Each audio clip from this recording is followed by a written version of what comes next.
Okay, good afternoon, everyone. Welcome to Korea Economic Institute of America. My name is Phil Eskeland. I'm the Executive Director here at KEI. This is KEI's second academic paper series event of the year, where we highlight various scholars and experts to present a paper on an issue affecting the U.S.-Korea relationship. These papers are then compiled into an annual journal published by KEI entitled On Korea.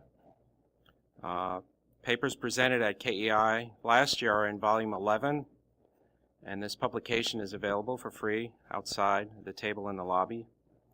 And if anyone is interested in writing for KEI, please look for our biannual call for papers and work with Kyle Ferrier, who is KEI's Director of Academic Affairs and Research.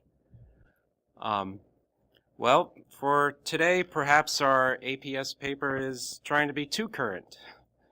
As many of you know, on Monday, the Korean Minister for Trade announced that the U.S. and Korea reached an agreement in principle on the amendments to the Korea-U.S. Free Trade Agreement. In addition, Korea agreed to limit its steel exports to the U.S. by 2.68 million metric tons, which brings it down to levels not seen since 2011. The Korean Trade Minister also said that no agricultural provisions were touched in the agreement. This event is still timely because it's important to have a deeper understanding of how the agricultural provisions of KORUS and agricultural exports in general benefit the U.S. economy. You may have also known that this morning the USTR put out a statement and fact sheet, which is also available on the table, confirming what the Korean Trade Minister said on Monday. Most of the focus in Washington on trade has been on the North American Free Trade Agreement, which is understandable given that Canada and Mexico, as the charts indicate, are America's #1 and 3 export market for U.S. agricultural producers, but nonetheless, KORUS is significant as well because the agreement clearly shows direct benefits from lower barriers to trade that have resulted in higher exports from the U.S. to an FTA partner.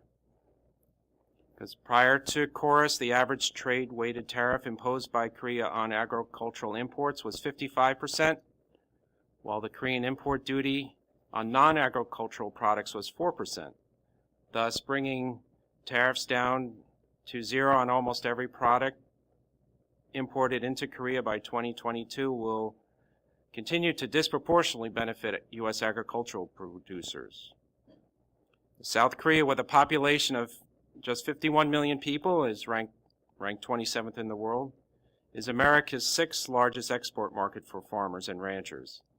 And then if you factor in USDA's economic multiplier effect, these exports generated an additional $9.6 billion in economic activity, supporting over 60,000 U.S. jobs in areas from the small restaurant on Main Street all the way up to large manufacturers of agricultural equipment. And this is amazing when you also reflect on the fact that Korea was once the single largest U.S. foreign aid recipient, including food aid, just 6 decades after the devastating Korean War. We're doing something a little different today than what we usually do at a typical APS program at KEI.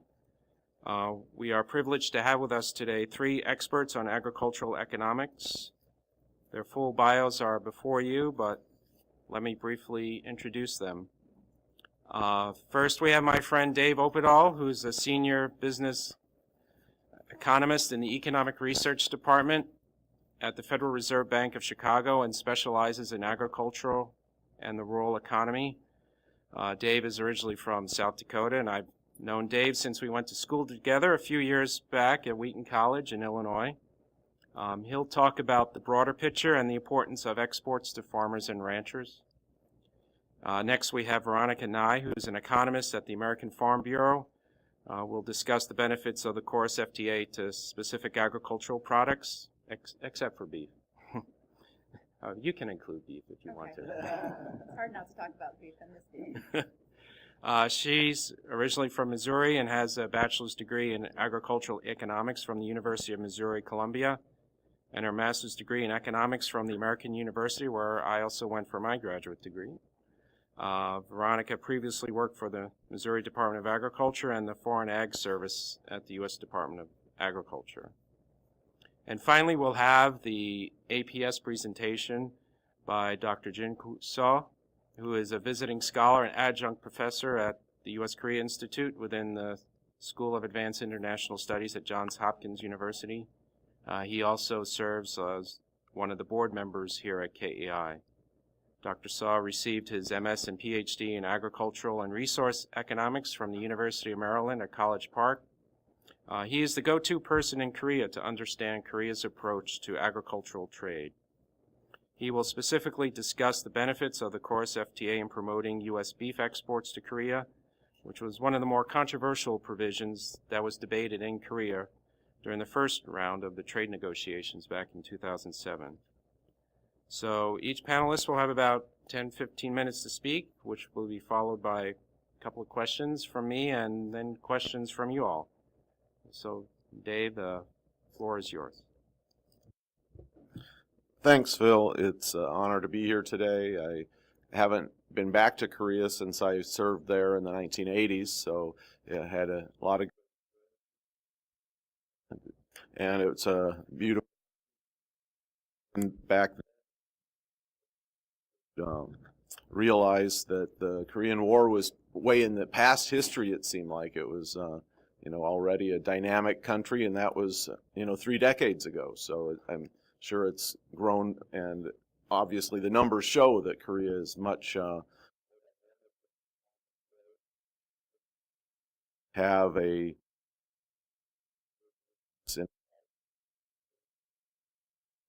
okay. So what I wanted to highlight first of all was that dynamic growth in Korea has really been one of the things that has promoted agricultural trade with the United States and other countries around the world. I'm sure when you think about the growth rate of the gross domestic product there, it was 2.7% for 2017, and it's expected to be 2.6% in 2018, according to the USDA numbers for the outlook for trade. And so that's faster growth than is being seen in Mexico, than in Canada, than in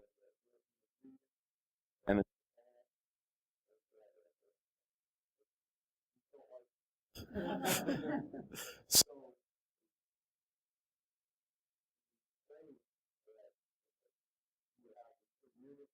I wasn't even done yet. Japan, Australia, and even Brazil and Russia. So indicative that Korea is a dynamic economy and it's expanding over the longer term. The numbers are pretty amazing. It's really a tiger in the world markets.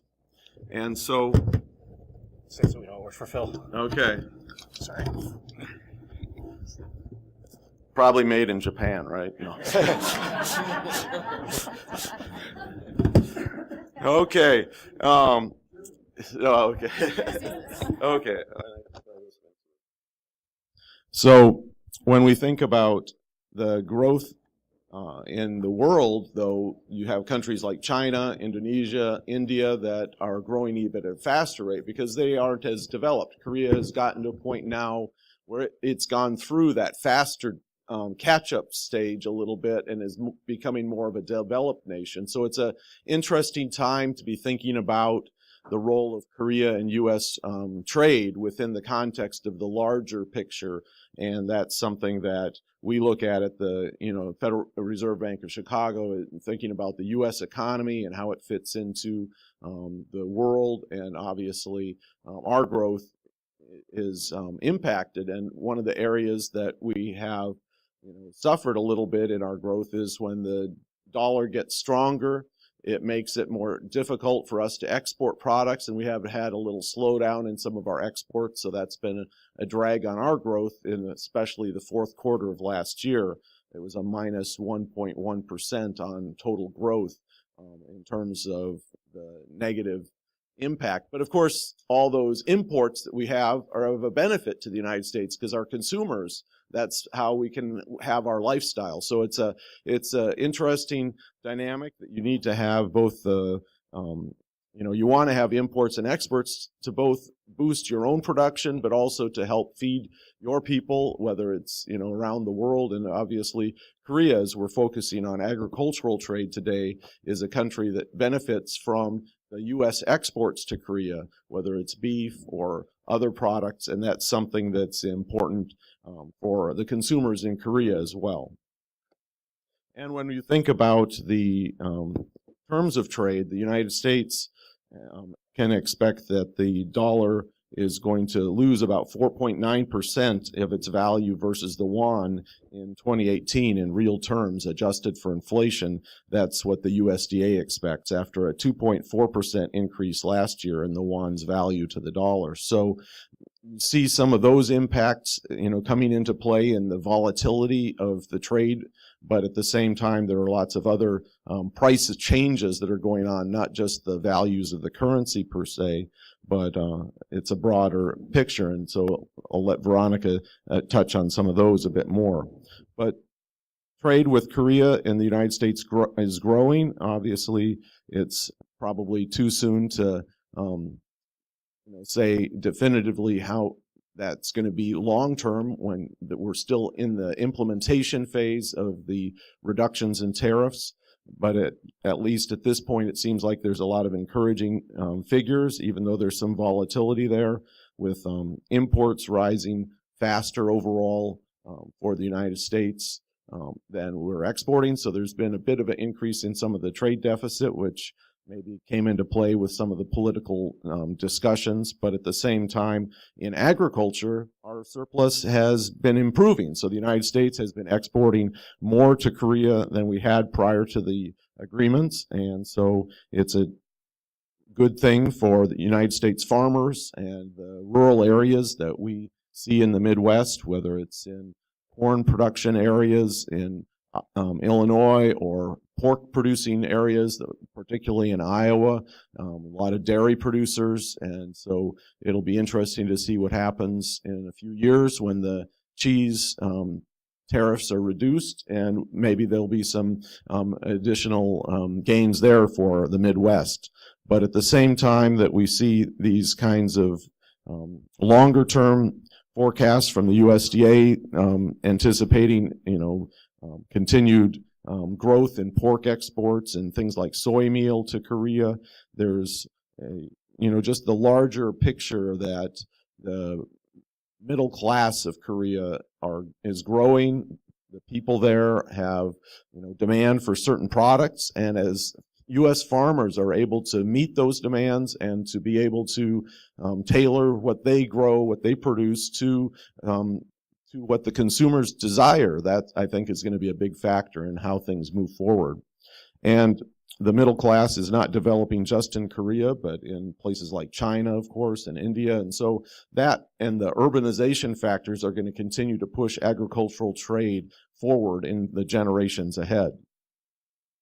Now, one of the things that I think is interesting when you look at the impacts of what trade does for the U.S. economy is to separate out bulk from non-bulk kinds of imports and exports. So when you think about bulk products like corn and soybeans and wheat, those have been key in the past. But at the same time, now moving ahead, and we've seen this already in many areas, that high-value products, non-bulk kinds of products, consumer-oriented products, those are becoming more and more important. So meats and dairy products and those kinds of exports. So those are over 2 times now what the activity is generated from the bulk kinds of products. So as we move forward, things like the beef are going to even be more vital for boosting agricultural enterprises in the Midwest and all the other kinds of affiliated activities. So if you look at the USDA numbers based on 2016 trade data that are on the Economic Research Services website, it shows that economic activity generated by agricultural exports was $307 billion in 2016, and $208 billion of that was the non-bulk exports. So only about $100 billion was the bulk-oriented ones. And then they break out the activity between the farm and food processing and other manufacturing sectors, and then services and trade and transportation. And so it's kind of ironic that agricultural exports generate much more off the farm economic activity than they do on the farm. The farm is just kind of the start of the product, and then it gets transferred and transformed into higher value products. And so that's a key part of the benefits to the United States, is that we have the agricultural land, the water, the resources to generate the inputs that then lead to additional economic activity. And those support activities are very vital to our rural areas as we look at what's happening. And overall then, the idea would be, the USDA's latest numbers are that there's an export multiplier of 1.28. So for every dollar of agricultural trade, there's an additional $1.28 generated over and above that dollar that then benefits the Midwest, benefits the United States, and then in turn, the employment that's generated is over 8,000 jobs per $1 billion of U.S. agricultural exports. And so that, as Phil was indicating, generates a lot of jobs, and that's what's helping to keep many rural areas as vibrant as they are. And then, for those that are struggling more, those kinds of jobs are really the margin between being able to maybe turn around some area that, is dealing with population loss and economic activity that's declining, and those are very vital for the United States. So that's a little bit of the perspective that I see, and I'd be happy to answer questions later on. Thank you. Veronica? Great, thank you. Are we on? All right, perfect. If I could have my slides brought up, I would be most appreciative. There we go, perfect. So the most important thing about me is not me, but who I represent. I work for the American Farm Bureau Federation. We're the largest general farm organization in the country. We have somewhere around 6 million members in all 50 states and Puerto Rico. So one of the things that we really hold dear to our hearts is that when free trade agreements are introduced, negotiated, and then we have to make a decision on whether or not to support that agreement, we always wait until the agreement is done so we can look across the entirety of agriculture and say, okay, overall, is there a net benefit to U.S. agriculture result of this agreement? When I first joined Farm Bureau, it was 2011, and we finally were getting ready to introduce KORUS for passage. And my goodness, we had all sorts of economic analysis of all of the different benefits that were going to be to our sector. And in most ways, that's played out. So we got the agreement passed, it goes into effect, and then immediately we start getting some pretty significant pushback of, my goodness, we're selling less now than we did before the agreement. So I feel like the entirety of the implementation of KORUS has been a little bit of a back to basics on economics for a lot of folks, and to slice and dice the data to really see what's going on. So let me jump in here. And on the left-hand side, I have the top 10 U.S. ag exports to South Korea by value in 2011. And then on the right, by value in 2017. So what stands out here pretty quick to me when I go through this information is that our exports to South Korea are pretty concentrated in those top 10 items. So in 2011, this top 10 list represented 73% of all U.S. ag exports. By 2017, we've seen a little bit more diversification in that product mix. Now 68% of U.S. ag exports going to South Korea are represented by that 10%. So certainly an increase in diversification of source is an important element as we think about the entirety of the U.S. ag sector. And then the next big thing is sort of looking at the rank order of products on that list. You'll see on the left-hand side that corn, back in 2011, before the deal went into effect, our exports by value were $1.8 billion. And that was almost 3 times the value of the next product in line. So pretty quick, if you see a significant change in some of those large ticket items, corn being top of the list, then your total value is going to be affected pretty quickly. The next in line was beef, and at the time, in 2011, Korea was I promise I won't talk about beef too much because we have an expert on beef coming up, but as good of a story as it is, I can't not mention it. But beef was the second in line product. It was our 4th or 5th largest export destination for U.S. beef. Fast forward to 2017, and beef is now far and away our largest export item to Korea. And it's now our 2nd largest destination for our product. The other couple of items on here that stand out is the story with wheat. Almost $500 million worth of product in 2011, and down to $327 million in 2017. So those are on the negative side. Those are the things that people have latched onto with this deal. But really, if you parse out corn and wheat, thank you. I forgot they're not connected. If you parse out corn and wheat, and we look at the value of U.S. ag exports to Korea between 2011 and 2017, the story really changes. So if you looking at the ag total, including corn and wheat, your compound annual growth over that period 0%, and in fact, if you just compare 2017 to 2011, negative 1% growth over that time period of our exports. Those are the headlines that we had been seeing. Those are the headlines that the administration latches onto. And my goodness, we've done these terrible deals, and it hasn't meant anything. But then let's look at it and say, well, let's take out corn and wheat, and in just a minute we'll look at the corn story and the wheat story, and kind of look at why. But if you take out corn and wheat, it's been an incredible deal for U.S. agriculture. Compound annual growth of over 4%. And when you look at 2011 just compared to 2017, our exports have increased by 25%. That's a pretty incredible growth story.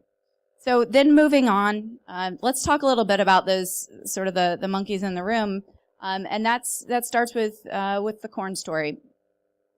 So for those of you who don't follow ag commodities every day, lucky you. For those of us who do, it's been a tumultuous few years.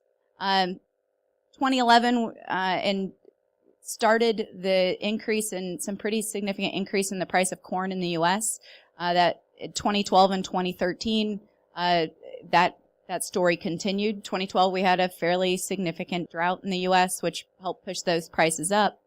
But our partners quickly told us, and Korea is no different than a lot of other partners, that yes, while we appreciate the value of U.S. corn, and yes, we have a free trade agreement with you, there are other suppliers of this product, and tariffs aren't the only thing that matter. So looking on the left-hand side is looking at Korea's imports of corn by volume. And on here, there are a few other suppliers, but here are the big boys, the U.S., Brazil, and Argentina. And yeah, in 2011, we sold almost 6 million tons of corn to Korea. But when those high prices kicked in, people do what is in their best economic interest, and you look for other sources. So by 2012, our volume had fallen to a little under 3 million tons, and by 2013, less than 500,000 tons. You're really seeing that, and then those dotted lines is which I think is a little maybe difficult to see on these screens, but I'll share the slides later.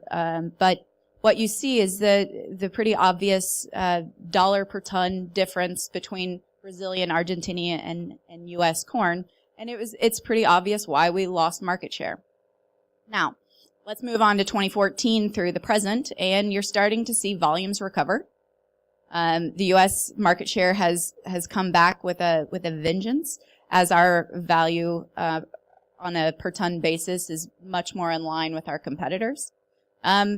But when you look at corn having been close to $8 back in those good old years of 2011 compared to today, where you were sitting between 3 and 3.5, even if the volume recovers, the total value is going to have a hard time recovering. Just price times quantity, when that price is significantly lower, it is going to be hard to make that up. It's a similar story for wheat. A little bit different suppliers here, but back in when you sort of look at farm prices of U.S. wheat, back in 2011, the average per bushel price for farmers in the U.S. was $7.44. Pretty expensive wheat. We had other folks around the world who were able to supply it more inexpensively over the last several years. Today, farm prices are expected to be $4.44. So again, that story of even though volumes are recovering, the total value is going to have a hard time expressing the same trend. So let's move on and talk a little bit about that 2017 top products list, because the other stories outside of corn and wheat, and again, those are going to dominate the total value because of their presence in that top 10 list being towards the top. But looking at those top 10 products, you see some really incredible value-added stories here. So between 2011 and 2017, compound annual growth for beef exports of 10%, fresh fruit up 12%, prepared foods, tree nuts. Tree nuts that's a pretty incredible story, especially for the West Coast and California. There's a lot of value-add product going to Korea today that maybe we were losing out on that market because of those tariff barriers before. And then the second column is just a comparison of 2017 to 2011. And oftentimes when we're talking in the press and having a more general discussion with folks, these are the numbers that we'll rely on. But a 78% increase in beef, 93, almost doubling of fresh fruit exports. Pretty good stories there. Now I want to move on to the discussion of value add. Oh, there we go. One more. It is an interesting one. So when we put together our analysis on KORUS, we had a negative number for one component, and that was corn. We said, guys, if we're going to export more beef to Korea, we would export less corn. We're going to feed that product domestically rather than exporting the product. And that's what we've seen borne out. Partly it's because of the price of corn, but also when you see exports of beef almost doubling, that means that we're feeding more of it domestically. We're creating more of those jobs that David was talking about, and in processing plants we're doing more packaging, more transportation, all of those things that are good value adds to the U.S. economy. But we are an ag group, and I have to a little bit talk, the byproduct of more beef is more hides. Right? And Korea is one of our top export destinations for hides and skins. And we still the dominant supplier of that product. But this last slide, you saw a fairly negative number on hides and skins that were down 38%. These are value terms. Well, it's because we're producing a lot more cattle. We're exporting a lot more beef. That means we have a lot more skins. And when you look at the total number of manufactured vehicles, South Korea's been doing an incredible job continuing to make manufacture vehicles. But you only need so many hides to make leather seats for those vehicles. So this is one of those stories that kind of like corn. When if we're gonna export more beef, we'd expect to export less corn. If we're going to export more beef, we'd expect the price of hides to go down. So that shouldn't be a surprise. And this, getting a little bit to that story on beef specifically, and then looking at corn and distillers grains. Just that blue line is pretty incredible. This is in volume terms. These are metric tons of corn, distillers grains, and beef products going to South Korea over the lifetime of the agreement, going from that almost 6 million metric tons down to about a million in 2013. But we've seen recovery there. We're not back yet at the levels of volume that we had prior to the agreement, but that's because Korea has diversified their sources as countries are wont to do. I'd be curious to look at cattle production in Korea, and I think our next presenter will give a lot more information here and look at the impacts of what the deal has done to domestic Korean beef production. But this one is a little bit following the same story. You know, we're exporting less corn because we're exporting more beef, but man alive, those volumes are still pretty impressive. So, you know, when we go to the Hill and we're trying to talk about these agreements, and our members are trying to talk about these agreements, there's good stories all the way around. And you'll also note that in U.S. ag production, the good thing about beef, corn, and distillers grains production is it all pretty much happens in the same place. So, from a political angle, I can very easily say to a Nebraska senator, yeah, we're exporting less corn, but that's because we're finishing more beef in your state. We're adding more jobs in your state. So that's, it's incredible that we're talking about, or that we had this renegotiation or modernization go on, given how few years KORUS has been in effect. But I think it's pretty clear when you slice and dice the data that KORUS has been an incredible deal for U.S. agriculture. Thank you very much.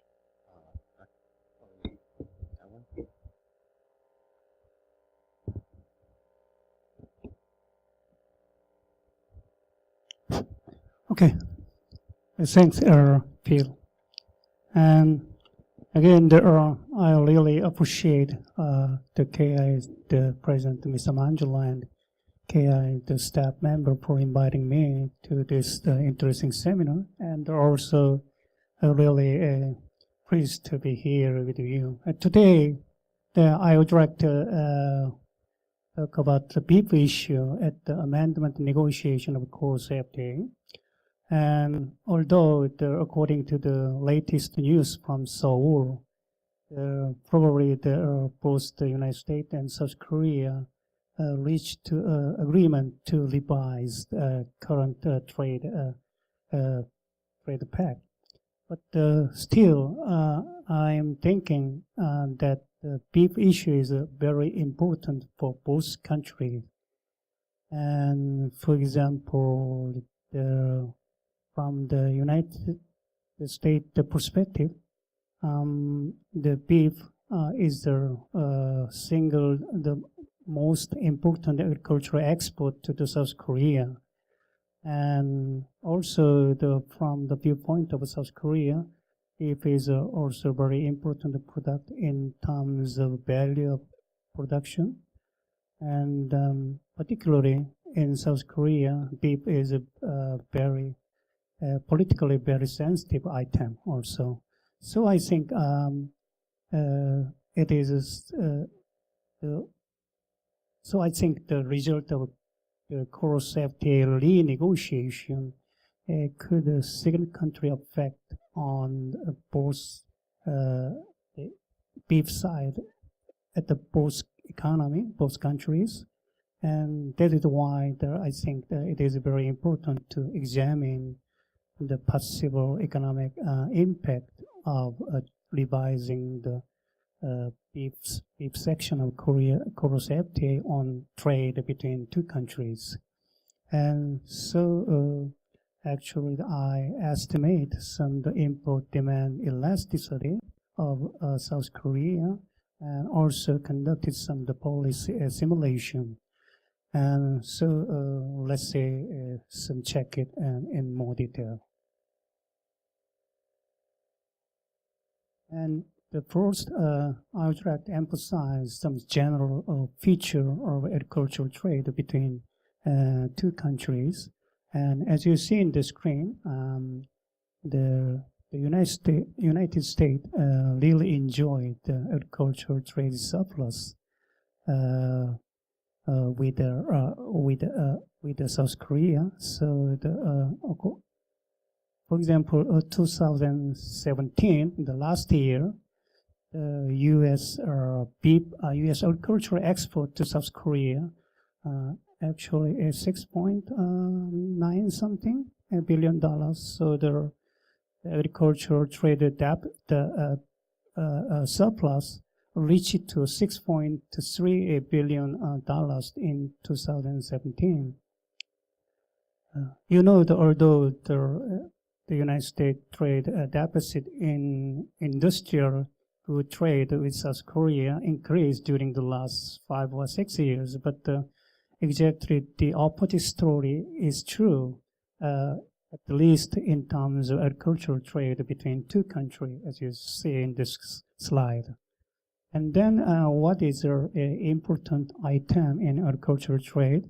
And again, my answer is beef. And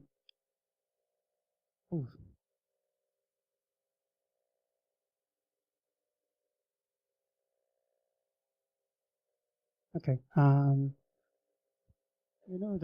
As I mentioned, beef is the single important agricultural export to the South Korea. And so according to the recent statistic in 2017, the U.S. beef export to South Korea is $1.15 billion, almost $1.2 billion, which is almost more than 55% of the total livestock and meat export to South Korea. So it also amounts to 17% of the total agricultural export of the United States to the South Korea also.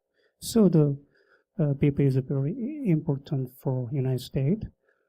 Furthermore, the South Korea is the second largest second largest export market for United States beef after Japan. And let's turn to the next slide. Also, from the viewpoint of South Korea, beef is very important, and the value of beef production was more than 5 trillion Korean won in 2016. And so, the beef is very important in terms of value of production. So, and let's see some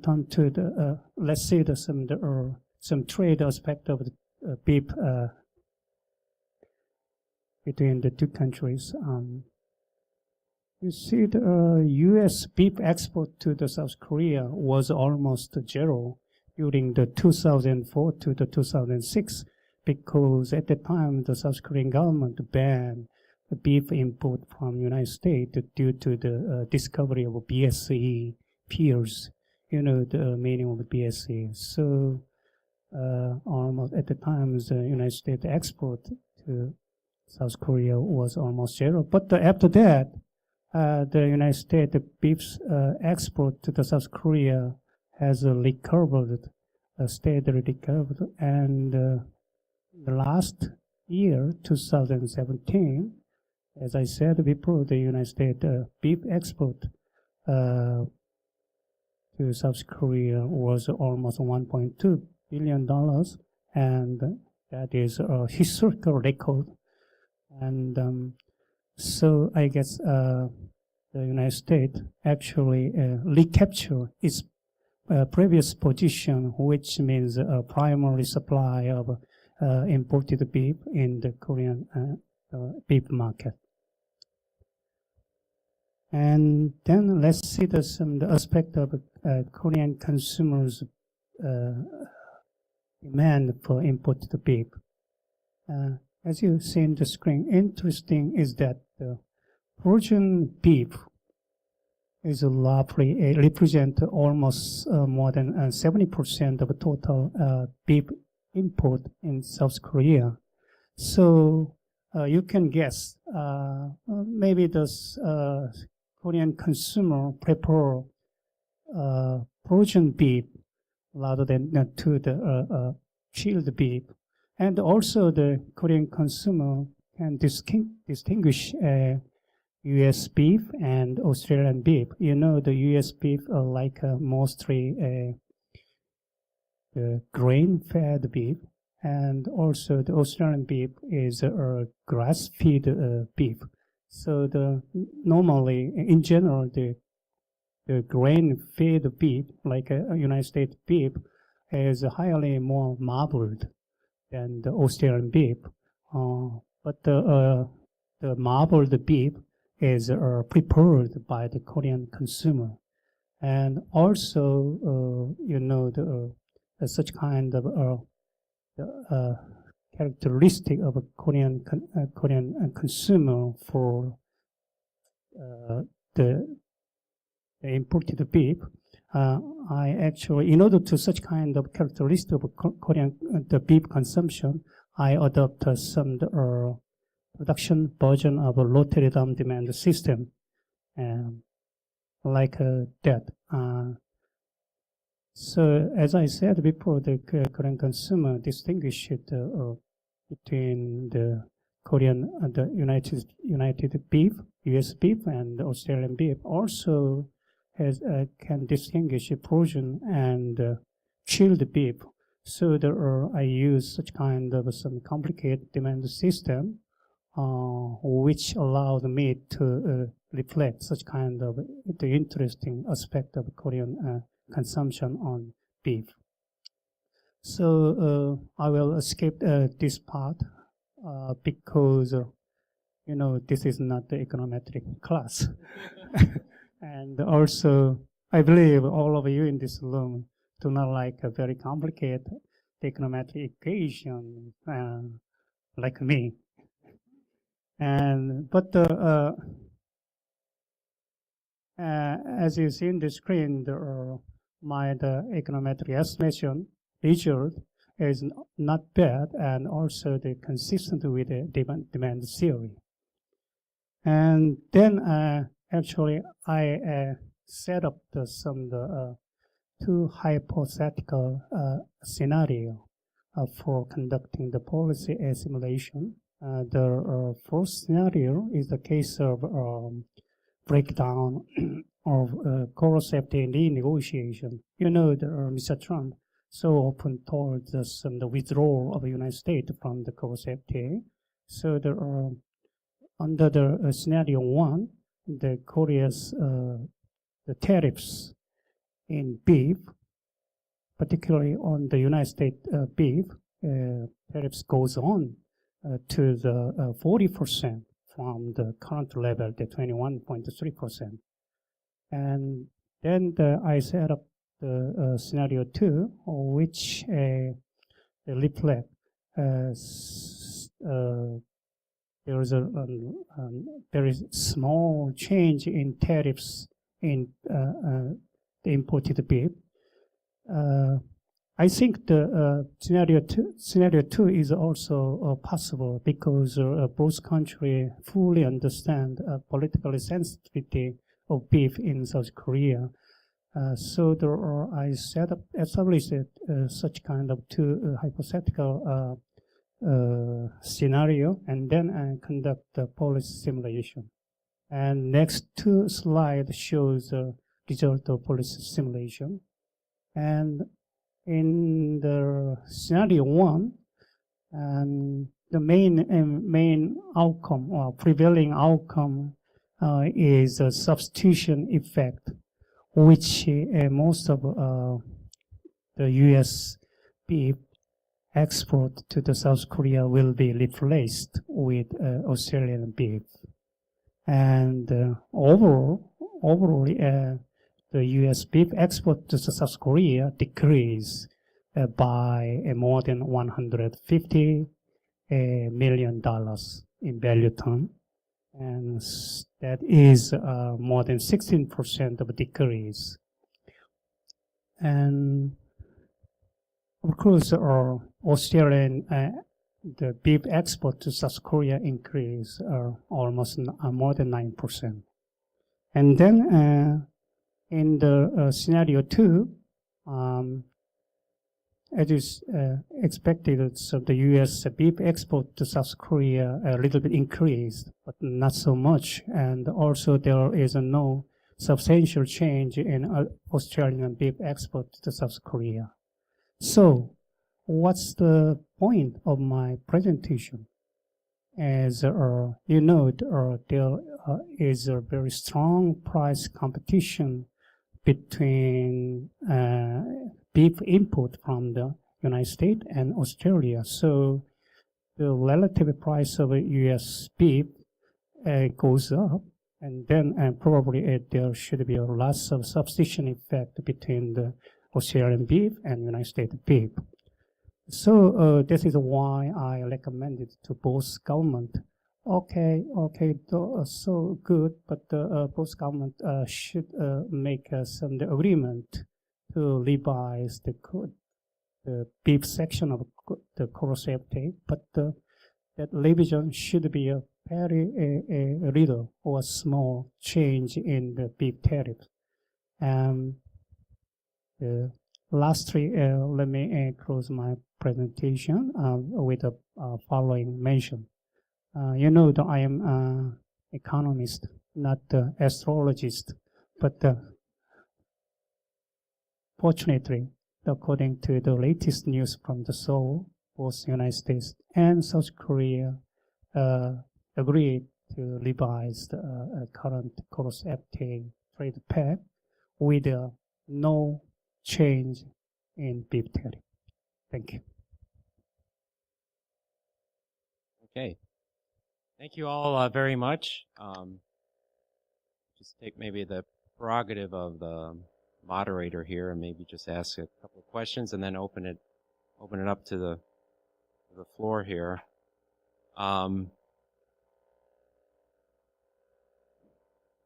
Maybe a broader question. Why do you think agriculture was not touched in this last round of talks to revise the KORUS FTA? Do you think it was maybe U.S. pressure not to get involved with it, or was it Korea pushback? Did they say don't touch it, it's too politically sensitive? And maybe Dr. Saw or Veronica, you can maybe comment on that. I'll take the U.S. perspective, you take the Korean perspective. Yes, yeah, of course, yeah, you know, the agricultural sector is very sensitive in terms of its politics in South Korea. So that is why there are the Trade Minister Kim Hyun-jong report to the MESCOM. Okay, and now we got some no change in agricultural sector. That is kind of one successful story in the negotiation of KORUS FTA, the trade pact. So there are also I think that if there is some change in the market access in the agricultural sector, and maybe it will be the Korean government will face a very difficult situation when he asked some approval of Korean National Assembly. So I think the agricultural sector is almost not touched in the current version of the KORUS FTA, but that is the main reason for that is the political sensitivity of the agricultural sector in South Korea. Thanks. I think from the U.S. Ag's perspective, our talking point for both KORUS and NAFTA over the last year has been do no harm. These agreements have been good for our industry. And yes, there's always ways to modernize agreements if you must, but we didn't think that it was necessary on the agricultural side because everyone looks at the same data that I presented and says, you know what, this has been a good deal for us. Now, there are a couple of subsectors within the ag family. I think rice in particular would have maybe preferred some access to South Korea, but you know, when the U.S. government and the U.S. ag sector looked at it in totality, the way our board of directors looks at it and says, on total, has this agreement been good for our industry? It was a resounding yes. And when things are going well, you shouldn't maybe upset the apple cart. And Dave, explain maybe a little bit more about the importance of agricultural exports to the rural economy. I mean, if an agreement like KORUS disappeared, how would that impact rural America? The value of agricultural exports is really important on the margin, and when you think about trade, that being, you know, over 20% of U.S. agricultural products go overseas. You know, if you lose even a small share of that, that can have an impact on prices. You know, it can cause companies to, you know, cut back on jobs. And so in rural areas where really the economy has not been as strong as it is in urban areas of the United States in the last 5-6 years, there's been a little slowdown and in rural areas. So any kind, you know, as the agricultural sector has seen the fall in corn and soybean prices and particular, but then some other areas like dairy are struggling now a bit more as well. And it's important to have every dollar from trade that can be a gain, and then you have the multiplier, so you get not just farm jobs, but even more jobs off the farm that can benefit rural areas. So I think it's one of those factors that if we can't grow our trade with other countries, then we might have to start shrinking some of our own rural areas even more. Thanks. We'll take some questions from the audience, if you have any, for our distinguished panel here.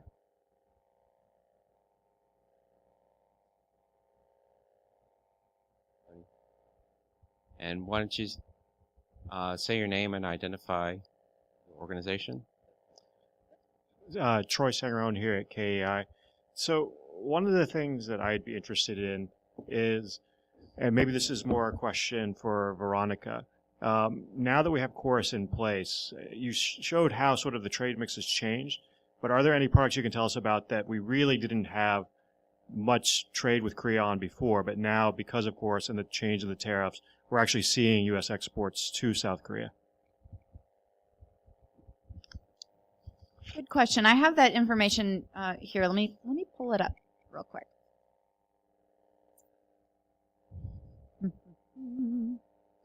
I think to some of David's points earlier, the as the Korean economy, which is already there, but as the economy continues to grow, what we see both in South Korea and across the world is that we end up exporting a lot more value-added products than we used to as compared to bulk products. You certainly that plays out in the data over the last several years. Just kind of looking here really quickly, and I know this isn't super scientific, but we've seen a pretty significant increase in our value-add products, not just of like processed foods and like juices and things like that, but also things like hay and high-value feedstuffs for the livestock industry in South Korea. So, you know, just kind of looking at that on a value basis, we've increased our exports of hay by 30%. Distillers grains, another high-value product made in the U.S., we've seen exports increase by 25% over the lifetime. So I think you're going to continue to see that play out. Those high tariffs that were perhaps keeping some more novelty type of products out, as those tariffs continue to fall away, you'll see more of those products come in. So I think especially on like the fruit and vegetable side, as you know, if a particular item on the grocery shelf is incredibly expensive, I'm going to be a little bit less excited to try that product. But as the cost comes down, sure, I will try an item that I hadn't tried in the past. So we would expect to see that concentration that I said was at 73% in 2011, that fell down to 68% in 2017. I think we'd continue to see that concentration fall over the lifetime of the agreement.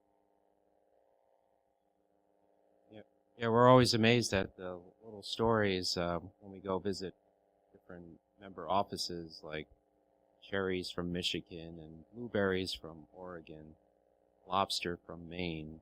I mean, they take the lobster, harvest it, bring it down to Logan Airport in Boston, and fly it overnight to Korea. So you get some amazing stories. And then I was doing a little bit more digging because we got a question from a Senate office from Kentucky. He wanted to know about his certain distilled products exported more, and dug into it, and it's like his state, those beverages exports went up 144% since KORUS took effect, and that's because the tariff on it was 20% and it went down to 0. So anyway, yes, you have a question. Hello, Astrid Jacobs, German Embassy. I was very interested in your corn story. And as you know, we have in the European Union, we have a very restrictive GMO policy.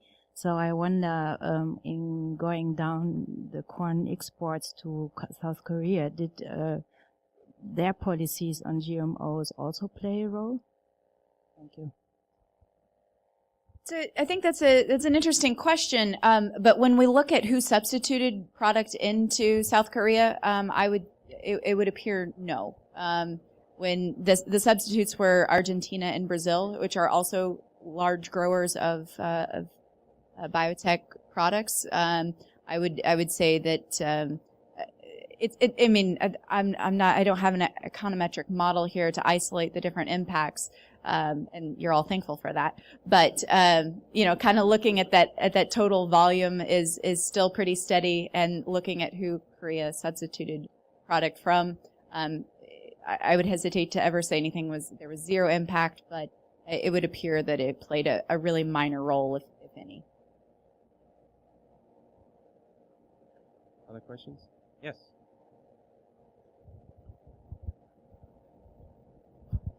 Thank you. Hi, I'm Melissa Kessler. I work with the U.S. Grains Council, which promotes the export of corn and DDGs and some of the products we've been talking about today. And this is more of a political question probably than an economics question, but, you know, with the news out that the, you know, modernization talks have kind of concluded, and, you know, here we are, and apparently there will not be new tariffs based on the steel and aluminum issues or other things. I guess, where do we see this relationship growing? Are we going to continue to grow at pace? Or is that subject to some of the larger questions in global trade policy right now? Or I guess, what are your thoughts on that, keeping in mind you are not looking into a crystal ball and you know, dreaming of answers? This is not the question to make a proper answer by me. But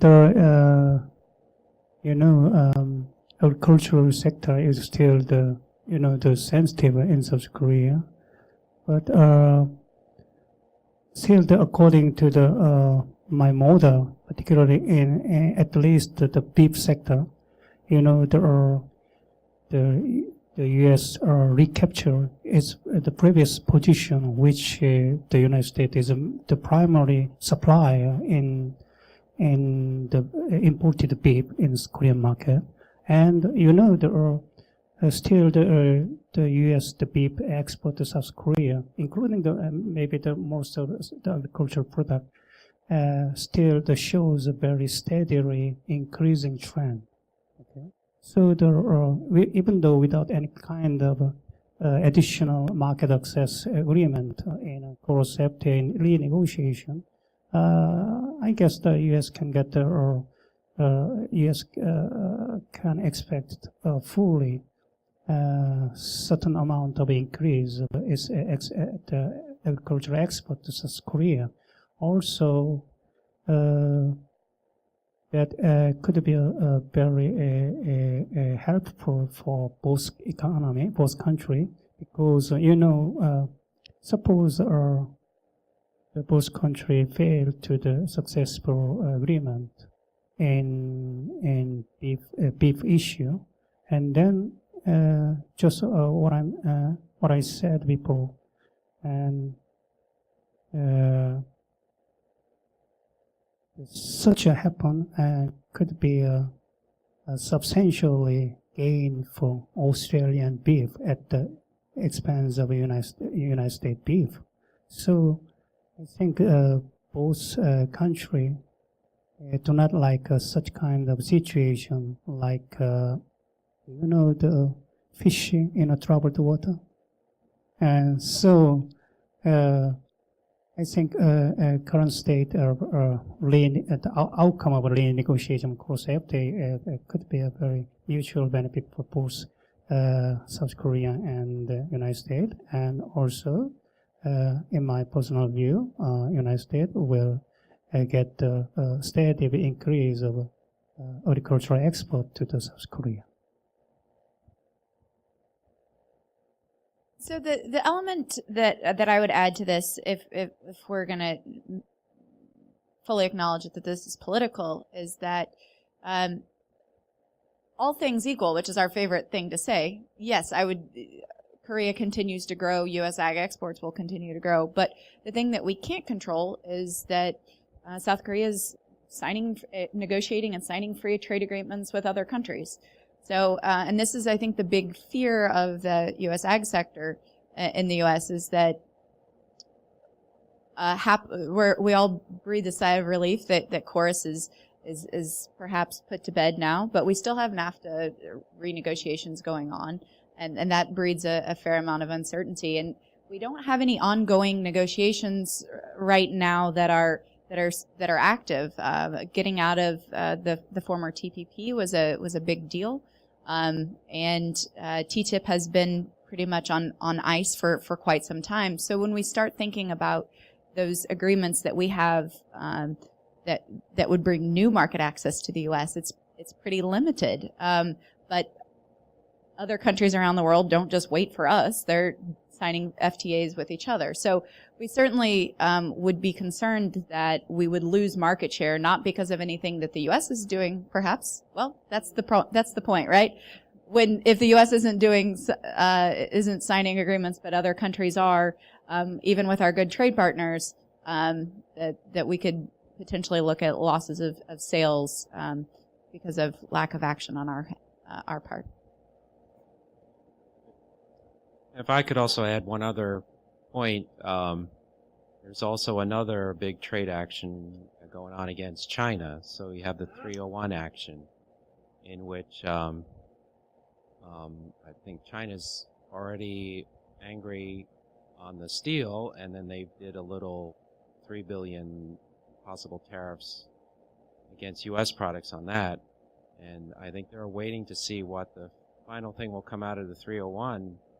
But I mean, if it's 60 billion in higher tariffs on Chinese high technology products, China will impose some similar value on U.S. products, and the number one on the hit parade is always agriculture.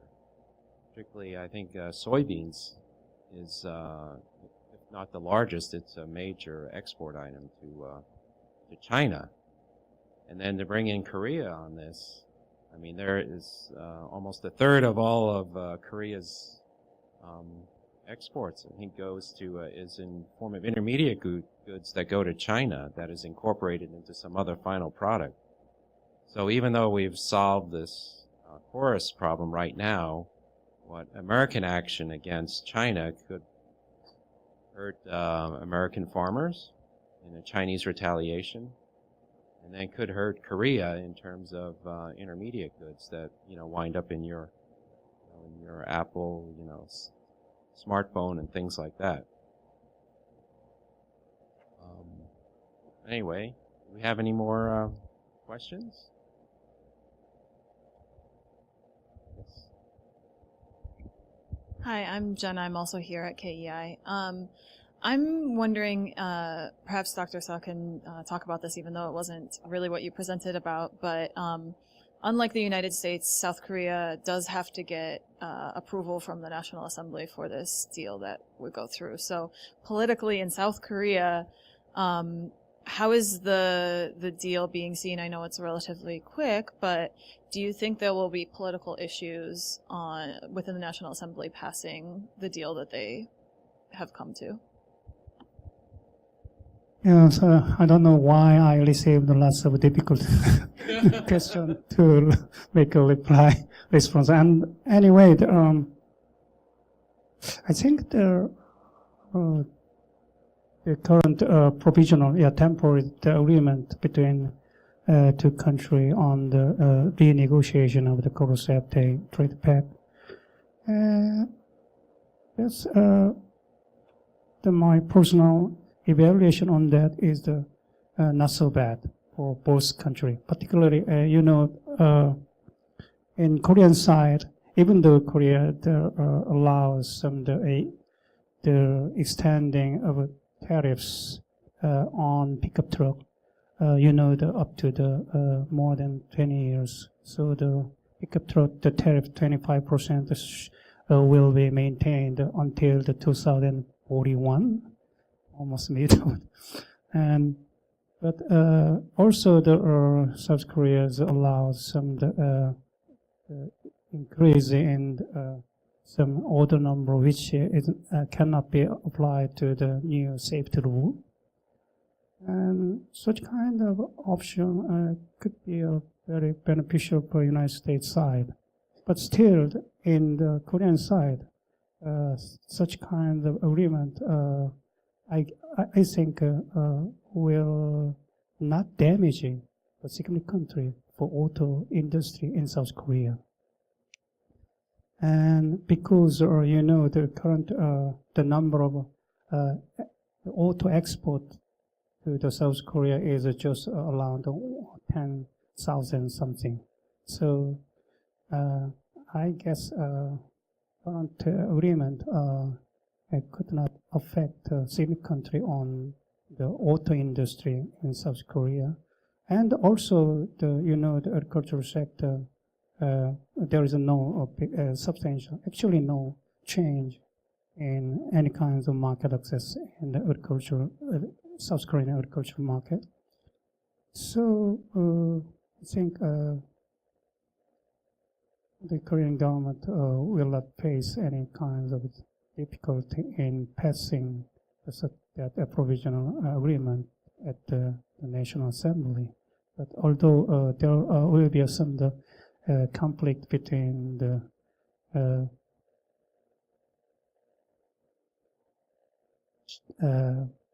government side and also Korean National Assembly, but I think the passing that new agreement at the Korean National Assembly will not be a very difficult situation. Thank you. Yes.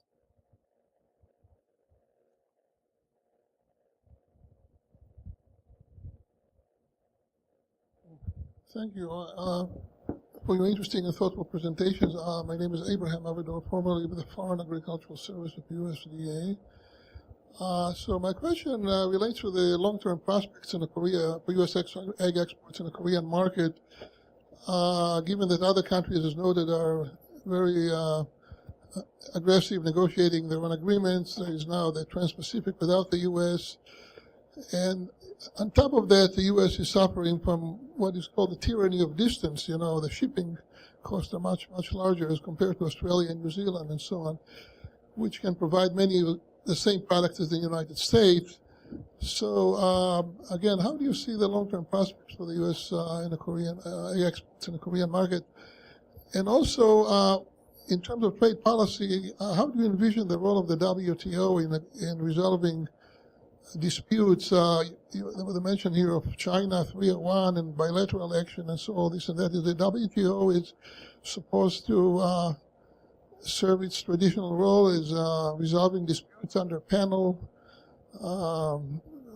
processing and so on, or is it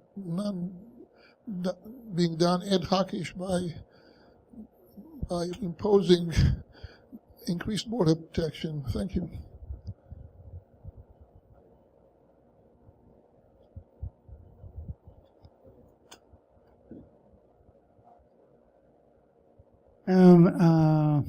I'm a specialist in the multilateral, particularly WTO issue, even though there is some possibility that the Korean government is making some sue in the United States the trade measure to South Korea.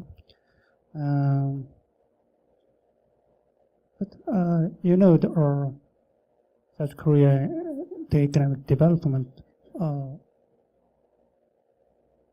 is based on the market or the export-oriented policy. So still, the trade party is very important for the sustainable the economic growth for South Korea. So even though still the United States is a strong, reciprocal the trade policy, could be some kind of stress in terms of South Korea, but still South Korea is a pursuit to the free trade. So in near future, I have some personal conjecture on trade policy of South Korea like that. And still, South Korea pursue the free trade and also has also to try to make another free trade agreement like CPTPP, the comprehensive partnership of the TPP, a new version of TPP, and but the trade policy of South Korea will be changed to some trade with the digital good, not the physical good. So in near future, the South Korea emphasize more emphasis on the trade with some digital good, not the physical good. On a couple of those items, as far as shipping distance, I think in the last several years, or the last 5-10 years, we've saw a huge buildup in the number of ships capable of going long distances, and shipping rates are pretty competitive now, and we would expect that to all else equal to stay pretty competitive into the future, just because of the large capacity of ships out there. I think the multilateral system continues to be incredibly important. And my farmers hate it when I do this. When I say, in the long term, and we look at the long horizon, because for them, they're worried about today because they're worried about cash flowing their business today. And as challenging of times as they're facing, I certainly appreciate that, and we would be ignorant not to acknowledge those short-term challenges. Long-term, when you start looking at I think just of the production abilities of all of the different competitors in the world, we're not alone. There's a lot of countries out there that grow and produce high-quality products, but we certainly have the natural resources that a lot of places that we're competing with do not. So, long-term, I think U.S. agriculture is a good place to continue to compete. The short-term could get pretty challenging if things fall in a certain direction. If I could add my 2 cents, I think the Korean market for U.S. agricultural products will continue to grow as Korea continues to mature as an economy, as more wealth is being generated there, and they're looking for new things to try. I think there's more they're more receptive to imported products than maybe the Koreans of a generation or two before. Second, with the role of the WTO, I think that's more of a onus on our current administration. I think the problem is that you have some people that are in positions in trade policy in the United States that have come primarily from law firms that represented U.S. companies that were essentially suing other countries for violations of trade. So, and in the WTO, the U.S., whenever most of the cases that it has lost at the WTO has been because of how we apply our anti-dumping and countervailing duty laws. So these gentlemen that are in positions of authority at USTR or at Commerce come from a perspective that they think that the U.S. loses all the time at the WTO, when in fact it isn't. It's when the U.S. has brought a case at the WTO to stop a trade violation, we've won over 90% of the time. So it shows more that how we have our own trade remedy laws and the application of that is not compliance with international norms.